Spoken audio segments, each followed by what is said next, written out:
Hey guys, welcome back to my channel.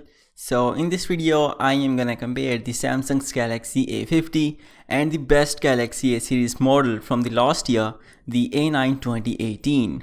As for the price, the A9 is gonna cost you more, so let's get into the video. And starting off with the design, the Galaxy A9 came with glass back, which is Gorilla Glass 5 and aluminium frame, versus the A50 is coming with the glass stick design, which includes plastic back, which is super glossy and does look a lot like glass, and the phone is coming with plastic frame also. Now first of all, the A50 has plastic back, but it does not feel bad. The handset is coming with very refined body, but its back can get scratched faster, and that's gonna be the main difference between the A9's glass back and the A50's plastic back.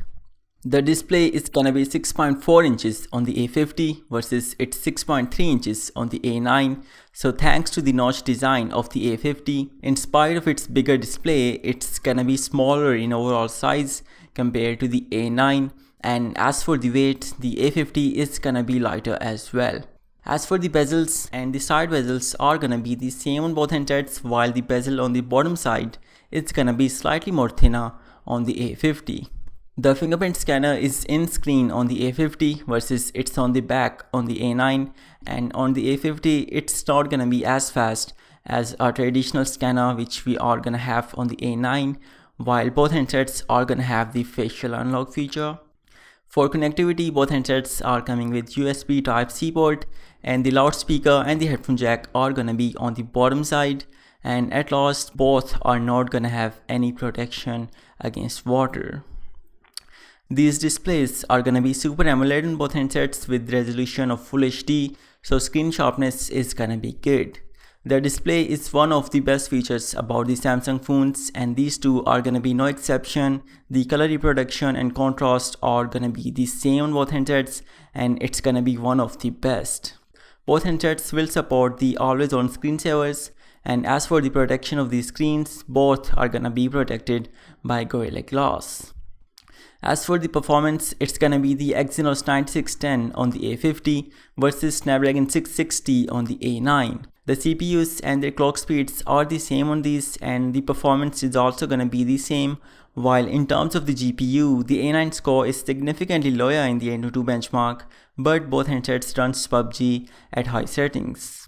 The RAM variants are gonna be 4 or 6 GB for the A50 versus 6 or 8 GB for the A9. So 4 GB is not gonna be bad, while 6 GB of RAM is the most you will ever need in 2019 or 2020. The A50 is coming with 64 GB of base storage, which goes up to 128, while the A9 is only coming in 128 GB variant. And on both handsets, this storage is gonna be expandable. And as for the operating system, the A9 comes with Android 8 Oreo out of the box versus the A50 with Android 9 Pie, while the A9 is also upgradable to Android 9 Pie now. Now coming to the cameras, the main sensor is 25 megapixels on the A50 versus 24 megapixels on the A9. So many pixels, but both of these cameras are suffering from the lack of detail problem, but at the same time that's not like a crazy big issue. If you're not a professional photographer, then you're not even gonna notice it. While in low light, turning on the HDR mode is recommended, which outputs images in 12 megapixels resolution. But between these two phones, the A9 performs better than the A50 low light. The wide angle sensor on both handsets is gonna be 8 megapixels and gonna have the same 120 degrees of field of view, means as wide as it can get, but pictures from these wide angles are gonna be slightly distorted, and these are really small sensors, so the low light performance is gonna be bad from these.